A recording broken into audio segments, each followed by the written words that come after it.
Okay, so the company I work for sells women's clothing, and there's a section that's specifically made for loungewear, and it's known for being super soft. Here's the issue, which is not new for clothes in general, it doesn't stay as soft as when you first buy it. From my experience working there for over a year now, it retains the softness longer as long as you don't put it in the dryer. And that's exactly what I tell people when they ask, does it stay soft? This is understood for the most part. There's two reactions. Oh, okay, cool, I can do that. Or, ah, well, that sucks then. I'm saying all of this because this one annoyed me more than it should have.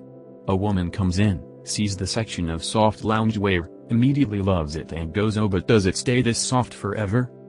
I say from my experience, it stays fairly soft as long as you air dry it instead of putting it in the dryer. She then says, oh no, I put all my clothes in the dryer, I never air dry. Me, okay. Silence as she stares at me. Customer, is there any other way to keep it soft? Me, I mean maybe the dry cleaners know some. Customer, oh no, I never take my clothes to the dry cleaners, I do my own laundry. Me, getting annoyed, alright. Customer, is there a technique to keep it soft? Me, the only one I'm aware of is to let it air dry. Customer, that's not happening. Me, then I guess it won't stay soft. Maybe I'm just easily annoyed, but this conversation just irritated me way more than it should have. Hello fellow retail workers, I work at a grocery store, and as you all very well know, some produce is paid for by the pound and not by quantity. So on to a mini story of how one guy tried to cheat the system and on mobile, so sorry for any formatting. Now for our cast. Me, GG, the genius guy. I am just casually ringing up this guy's items and putting in the codes for the produce, and it gets to the cut watermelon. At my place we sell cut watermelon, so you do not have to buy a whole one by the pound. Me, your total is $20, don't remember the exact amount. GG, but the watermelon says it's $2.99. Me, sorry, but the watermelons pre-cut are $2.99 a pound. GG, no they are not, I will show you the sign. GG proceeds to bring me to the sign. GG, see, it says $2.99. Me, it says right here $2.99 a pound, and since what you got is over a pound it is more. GG, then I don't want it if it's not $2.99.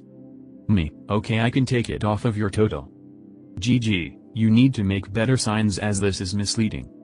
Moral of story, read your signs for produce as some of it is weighed. Customer came in for his pickup order for X. We don't have that order in our system. I called and placed the order like 20 minutes ago. I spoke to a girl. I gestured at my coworker, then she would have taken it, but we haven't had an order in the past hour. What phone number did you call? They might have called our other location 30 minutes away. Customer said, this one. Pointing downwards. I'm already 90% sure he called the wrong place at this point, so I just repeated myself in a flat tone. What phone number did you call? He insisted, this one. What phone number did you call? He was a bit irritated at this point and raised his voice, this one, he said while pulling out his phone. He read the first three numbers, 7XX. I stopped him immediately. Our phone number starts with a 9. I pointed at the menu glued to the counter, listing our number. The female co-worker nicely explained that he probably called our other location. He left without saying a word. I don't know about anybody else, but anytime I tell the customer their total and they look at me confused or irritated, dread just washes over me. I work at a place that sells gardening supplies. Over Memorial Day weekend, we had a lot of big sales on our gardening stuff. One of them was all of our dirt and mulch was $2 per bag. Usually those are somewhere between $2.50 to $5 depending on the brand. The sale ended a few days after Memorial Day and our dirt went back to the usual price. This happened shortly after Memorial Day. A man comes up to the register to buy some bags of dirt. The following conversation happens.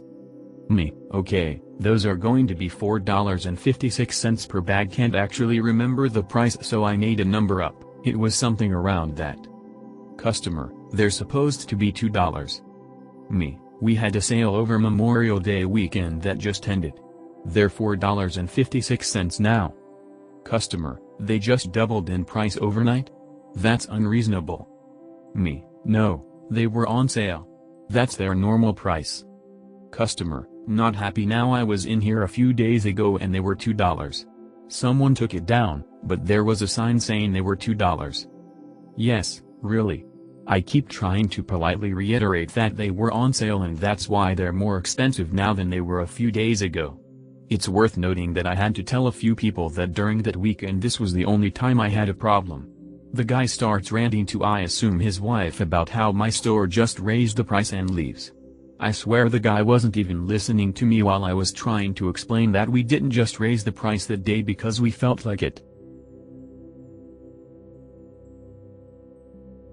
Long-time reader but first-time poster. I work for a major discount retail chain and had an older, put-together woman come in one morning to do a return. Since she arrived prior to the store opening, I informed her that once my cashier gets in we will be able to process her return. She asks, do you know how long it will be till they get in? Any minute now, ma'am. It's 9 a.m. so they should be here shortly. Oh okay, I'm kind of in a hurry, can you help me? If you don't mind me asking, why are you in a hurry? My friend is in the car having a stroke and we are on our way to the hospital. Oh my gosh. Okay ma'am, if your friend is really having a stroke then you need to get to the hospital now. I can do a return for you afterwards. Well, you see I live on the other side of town and I won't be back this way since we are going to the hospital, so I rather get the return done now. Flabbergasted with what else to say to her, I just decide if she's already in here then I'll just get the return done and get her out as fast as possible. I do the return and get her back her money. $10.35. That's it. So a couple of weeks go by and I'm making my rounds checking on associates' lunches and breaks when a customer at the register wave at me with the biggest smile.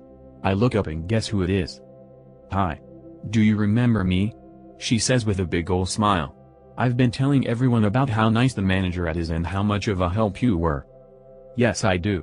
Hi, how are you? How is your friend doing? Oh, she died, yeah, about a couple hours after we got to the hospital. She says nonchalantly. Oh my gosh, I'm so sorry to hear that. I say as I'm not sure what else to say at this point. Thank you, it's okay. I hope you have a great rest of your day. Thank you, you too. I proceed to run to the back and text my managers about the strangest encounter with the old lady before I forget that this happened due to how bizarre of a casual interaction this was. So I'm in the middle of a 16-hour shift, the joys of being a convenience store manager, and in my state we cannot sell alcohol past 2 a.m. so here it is a bit past 3 a.m. and a customer comes in who I sold beer to earlier. As I'm mopping the floor he yells to me, do you still have any of those small hand sanitizer bottles? And I say yeah, they are in the same place they have always been. He then proceeds to grab two, come to the counter. Looks me dead in the eyes and say, you know I'm going to go drink these now right? As he's kind of like smiling, staring at me. I respond, well you shouldn't do that. I'm pretty sure that's dangerous for your body. And again while not breaking eye contact he says, well sometimes you got to do what you have to do when you can't get a beer. He pays me the 50 cents and then leaves. Yeah, apparently the guy's going to drink those hand sanitizers now. This is one of many reasons why I don't work third shift unless forced to.